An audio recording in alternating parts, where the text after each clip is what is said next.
Welcome to crack प्रथम। आज तारीख 16 अक्टूबर 2021 है और हमें प्रीलिम्स के लिए the Hindu and others news को डिस्कस करना है। आज का जो हमारा टॉपिक होगा, पहला मालाबार नवल एक्सरसाइज के बारे में, G20 के Afghan summit, green strategic partnership, PM गति शक्ति, युद्ध अभ्यास 2021, बीएसएफ की पावर और जुडिक्शन के बारे में जानेंगे, ग्लोबल हंगर इंडेक्स 2021 और डॉक्टर एपीजे अब्दुल कलाम के बारे में जानेंगे। पहला टॉपिक हमारा मालाबार नवल एक्सरसाइज। ये जो मालाबार युद्ध अभ्यास है, यह 4 देशों का अभ्यास है, जिसमें कौन कौन शामिल होते हैं? अमेरिका, इंडिया, ऑस्ट्रेलिया और जापान। आपको याद है कि ये जो राष्ट्र है वह क्वाड समूह का भी भाग है, यानी कि क्वाड ग्रुप जो है जिसे 2017 में बनाया गया था, उसके भी ये भाग है, यानी कि 4 देश इसमें शामिल होते हैं। ये जो युद्ध अभ्यास है अभी कहाँ पे किया गया? यह बे ऑफ बंगाल में किया गया 12 से 15 अक्टूबर के बीच। इसके पहले इसे इस वर्ष दूसरी बार किया जा रहा है, क्योंकि इसी वर्ष अगस्त माह में 26 से 29 अगस्त के बीच इसे प्रशांत महासागर में ग्वाम आइसलैंड के पास किया गया था। कई परीक्षाओं में पूछ दिया जाता है भारत की तरफ से किस शिप ने भाग लिया, तो इसमें आप देखेंगे INS रणविजय, INS सतपुरा, इसके अलावा P8I long range maritime petrol aircraft और सबमरीन ने भाग लिया। और हम जानते हैं इसके इतिहास के बारे में। दरअसल 1992 में जब यह शुरू किया गया था, तब यह 4 देशों का अभ्यास नहीं था, बल्कि एक द्विपक्षीय अभ्यास था, बायलैटरल एक्सरसाइज था, क्योंकि इसमें सिर्फ इंडिया और अमेरिका भाग लेते थे। इसी प्रकार से 1995 और 96 में इन दोनों देशों ही ने इस अभ्यास को किया। और जो है 1998 में जैसे हमारे यहाँ पोखरण परीक्षण किया जाता है, तो इसके बाद भारत पर कई प्रतिबंध लग जाते हैं, जिस कारण से यह जो युद्ध अभ्यास है काफी समय तक टला रहा और 2002 में जाकर के इसे फिर से शुरू किया गया। उस समय भी यह द्विपक्षीय ही था, क्योंकि इसमें भारत और अमेरिका भाग ले रहे थे। लेकिन 2007 में पहली बार इसमें जापान और ऑस्ट्रेलिया भी शामिल होता है, तब जाकर यह 4 देशों का होता है। लेकिन ऐसा नहीं कि इसी समय से 4 देश के हो गए, क्योंकि 2007 के बाद फिर से ना तो जापान और ना ही ऑस्ट्रेलिया इसमें शामिल होता है। लेकिन 2014 में यह त्रिपक्षीय होता है, क्योंकि इसमें जो है जापान शामिल होता है, और 2020 में जो है ऑस्ट्रेलिया के शामिल होने के बाद यह क्वाड ग्रुप का युद्ध अभ्यास बन जाता है। तो यह है मालाबार का इतिहास। नेक्स्ट टॉपिक है हमारा G20 अफगान समिट। दरअसल अभी जो G20 है उसकी अध्यक्षता कौन किया? इटली ने।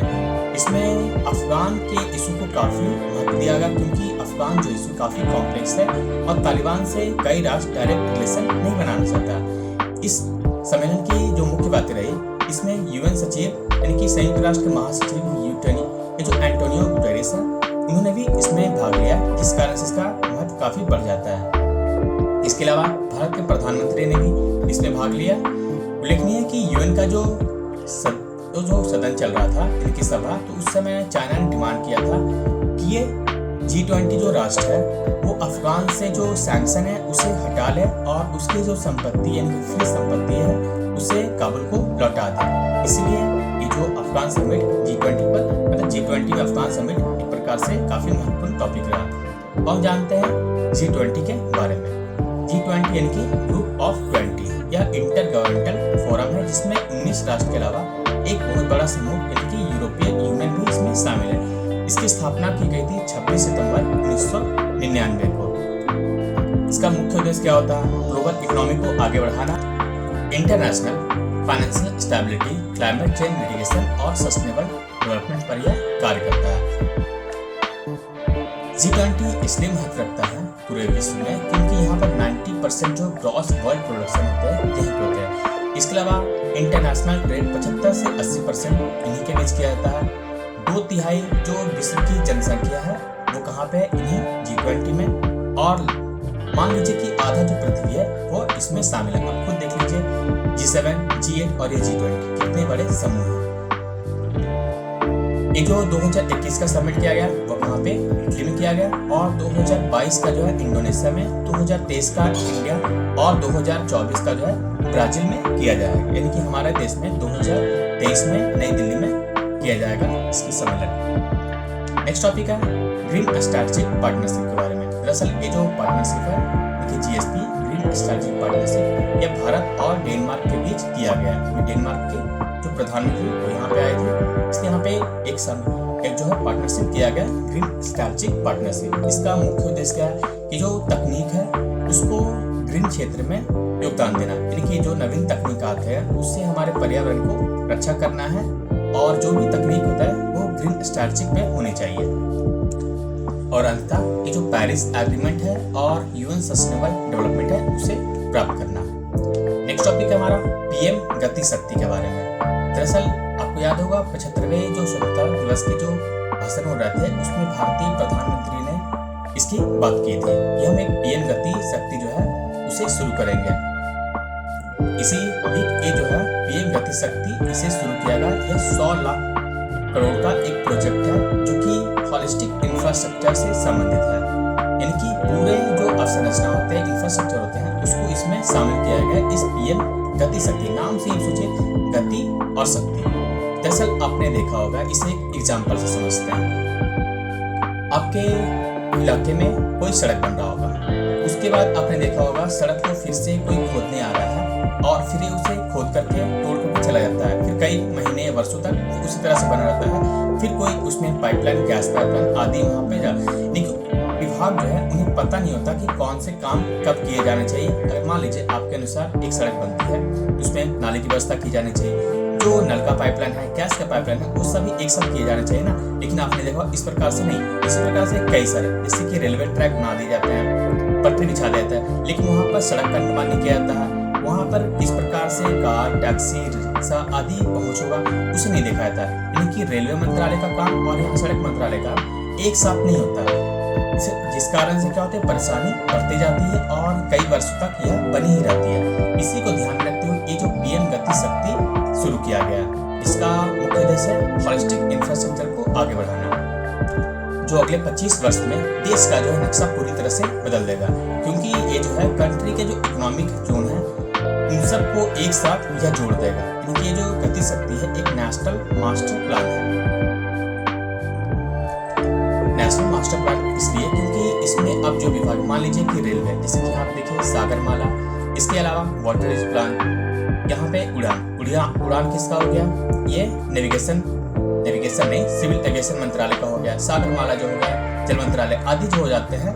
तो इस प्रकार से विभागों में कोऑर्डिनेशन ना होने के कारण सभी अलग अलग काम करते हैं। लेकिन इस मिशन के शुरू, यानी गति शक्ति के शुरू होने के बाद मान लीजिए रेलवे, इसके बाद जल मंत्रालय, सिविल एविएशन आदि सभी मिलकर के एक साथ योजना बनाएंगे और उस योजना पर कार्य करेंगे। यानी कि एक प्रकार से हॉलिस्टिक अप्रोच होगा, सभी मिल करके। मान लीजिए इस इलाके में सड़क बनाने है ना, ये सड़क बनाने, तो यहाँ पर सड़क मंत्रालय के अलावा यहाँ पर जो जल मंत्रालय है, जो पाइपलाइन है, इसके अलावा ऊर्जा मंत्रालय जो गैस पाइपलाइन लगाएंगे, तीनों जो है एक साथ मिलकर के आदि जो अन्य विशेषताएं या फिर अन्य जरूरतें होगी वो भी मंत्रालय इसमें शामिल होकर के एक सड़क का निर्माण करेंगे। यानी कि एक प्रकार से ये पूर्ण सड़क होगा, है ना बाद में इसमें तोड़ना पड़े, कुछ जोड़ना पड़े आदि।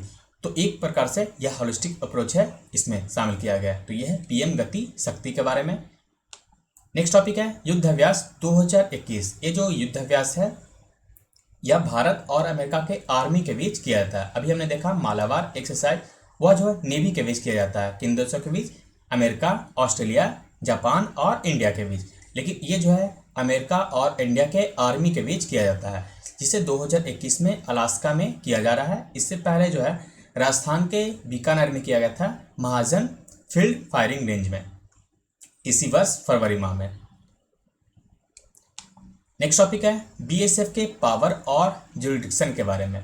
अभी आपने बीएसएफ के बारे में खूब चर्चा सुनी होगी। क्यों चर्चा में है? दरअसल मिनिस्ट्री ऑफ होम अफेयर के द्वारा ये जो बॉर्डर सिक्योरिटी फोर्स के जो सीमा है उसे पंजाब, वेस्ट बंगाल और असम में 50 किलोमीटर तक बढ़ा दिया गया। अथवा कितना, यह 15 किलोमीटर तक था, जिसे बढ़ा करके 50 किलोमीटर किया गया। इसके अलावा गुजरात में जो है 80 किलोमीटर था, उसे कम करके 50 किलोमीटर कर दिया गया है। यानी कि बीएसएफ के जो जुरिडिक्शन है और पावर है उसको एक राज्य में, यानी कि 3 राज्यों में, पंजाब, वेस्ट बंगाल और असम में बढ़ा दिया गया। 15 किलोमीटर से बढ़ा करके 50 किलोमीटर, और गुजरात में 80 से कम करके 50 किया गया। उल्लेखनीय है कि बीएसएफ का जो पावर है उसको अरेस्ट करना, सर्च करना और सीज करना आदि है। इसे हम देखेंगे कैसे है।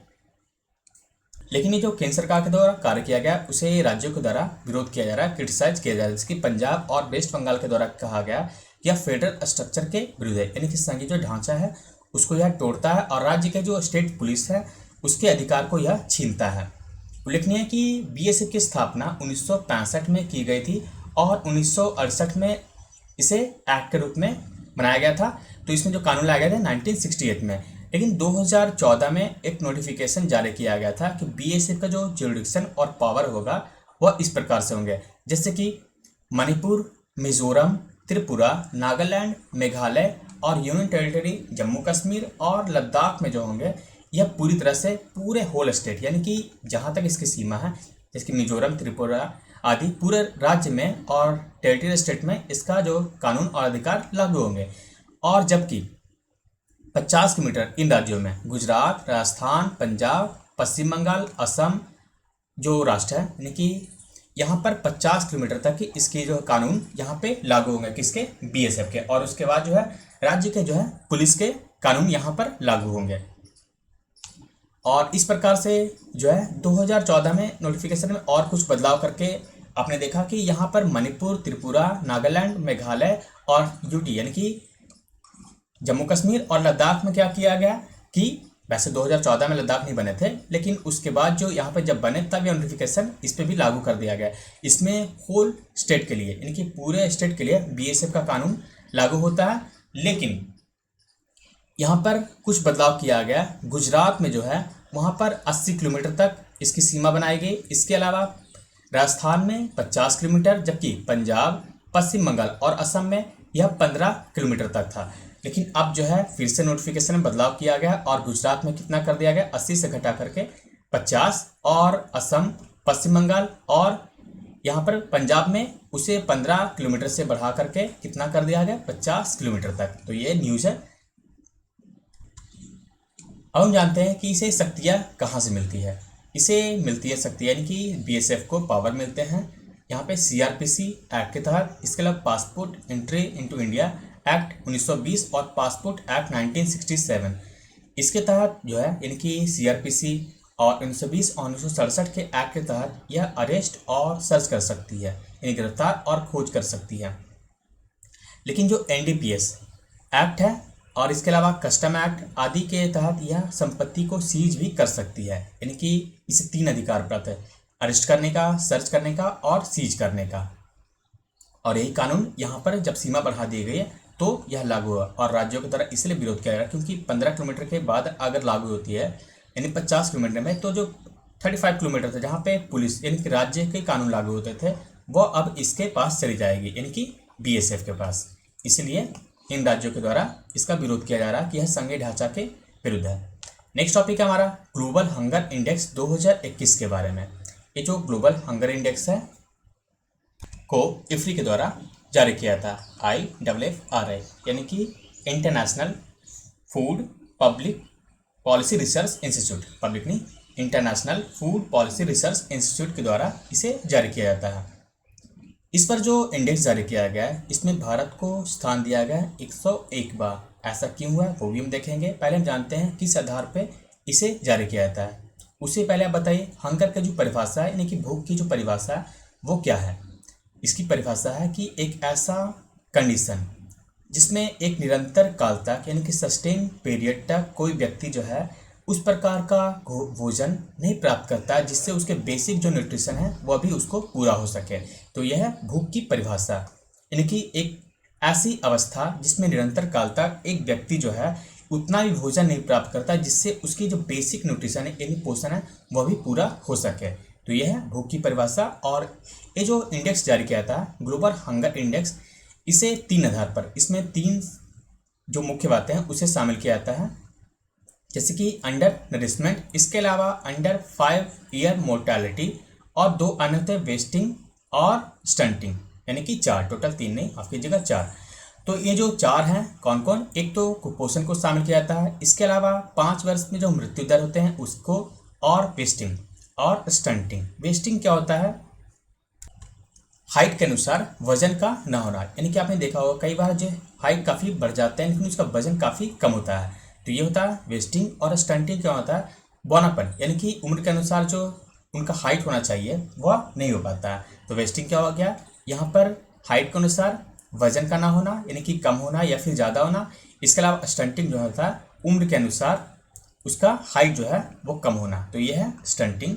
इसके अलावा कुपोषण आप समझ गए, और अंडर 5 ईयर मोर्टेलिटी, यानी कि 5 वर्ष से जो कम उम्र के जो बच्चे होते हैं उनकी मोर्टेलिटी रेट को इसमें शामिल किया जाता है इस इंडेक्स को बनाने के लिए। ये जो इसमें स्केल है, इसमें 5 स्केल, जैसे कि आप देखिए लो 9.9 होनी चाहिए, 10 पॉइंट से 19.9 तक मॉडरेट, और सीरियस 34.9। इसके बाद अलार्मिंग होता है, और सीरियस जो होता है एक्सट्रीमली अलार्मिंग। अभी जो भारत की स्थिति है वह इसमें है सीरियस में, क्योंकि 27.5 आया है इसमें स्कोर इसका भारत का। तो स्कोर के आधार पर इस रैंकिंग को भी तय किया जाता है किन किन देशों को दिया जाता है। इसमें भारत का जो स्थान है वो 101वां आया, जो कि पिछले वर्ष जो है 94वां था, यानी कि 2020 में 94 था, और इस वर्ष जो है 101 स्थान आया, जो कि 116 देशों की जो रैंकिंग जारी किया गया उससे मात्र 15 देश ही इससे ऊपर हैं, मतलब इससे पीछे। बात करें नेपाल, पाकिस्तान और सूडान की, यहाँ पर नेपाल 76वें नंबर पे है, पाकिस्तान 92वें नंबर पे, और सूडान जो है 95वें नंबर पे है। तो भारत की स्थिति अभी काफ़ी खराब हो गई है, और कारण इसका क्या है वो भी हम देखते हैं। तो यहाँ पे देखिए, ये जो कुपोषण की जो जनसंख्या है और 5 वर्ष से कम उम्र के जो बच्चों की जो मृत्यु दर है उसमें तो सुधार हुआ है, लेकिन यहाँ पर देखिए स्टंटिंग और ये जो वेस्टिंग है, इन दोनों में भारत की स्थिति काफ़ी खराब है, और मुख्य रूप से यही जिम्मेदार है भारत के स्कोर 101 होने का, यानी कि वेस्टिंग और स्टंटिंग, यह मुख्य रूप से जिम्मेदार है। वेस्टिंग क्या होता है, ये जो वजन होते हैं वो हाइट के अनुसार नहीं होता है, और स्टंटिंग क्या होता है, उम्र के अनुसार उनका हाइट न बढ़ना। तो ये दोनों मुख्य कारण हैं यहाँ ये जो GHI में इस प्रकार से रैंकिंग खराब होने का। नेक्स्ट टॉपिक हमारा डॉक्टर APJ अब्दुल कलाम के बारे में। कल उनका जो है जन्मदिन था 15 अक्टूबर को। इनका जन्म जो है 15 अक्टूबर 1931 को तमिलनाडु के रामेश्वरम में हुआ था, और ये देश के मिसाल मैन माने जाते हैं, यानी कि मिसाल मैन ऑफ इंडिया किसे बोला जाता है, डॉक्टर APJ अब्दुल कलाम को, क्योंकि इनके द्वारा integrated guided missile development program ICMDP जो है 1982-83 में शुरू किया गया था, और इसी के तहत 5 प्रकार के जो मिसाइल है उसे शुरू किया गया था, जैसे कि पृथ्वी, अग्नि, त्रिशूल, नाग और आकाश। ये इस प्रकार से मिसाइल जो है शुरू किए गए थे प्रोग्राम, इसी कारण से इन्हें मिसाइल मैन ऑफ इंडिया भी कहा जाता है। ये जो एक एरोस्पेस साइंटिस्ट है, इन्होंने इसरो में भी काम किया था, इसके अलावा इन्होंने DRDO आदि में भी काम किया था, और राष्ट्र के जो है 11वें राष्ट्रपति भी बने थे 2002 से 7 के बीच। इस समय 2 प्रधानमंत्री कौन कौन थे, एक तो आपके अटल बिहारी वाजपेयी और दूसरे डॉक्टर मनमोहन सिंह। इनका जो निधन है 27 जुलाई 2015 को हो गया था। कहाँ पे, यहाँ IIM शिलोंग के पास। उनमें एक व्याख्यान दे रहे थे, क्रिएटिव अलाइवल प्लैनेट अर्थ। इस पर व्याख्यान देते समय इनकी जो है मृत्यु हो गई थी। तो यह डॉक्टर APJ अब्दुल कलाम के बारे में। इसका जो PDF है आपको टेलीग्राम चैनल पे मिलेगा, तो उसे जरूर ज्वाइन कीजिए। तो thank you for watching crack प्रथम।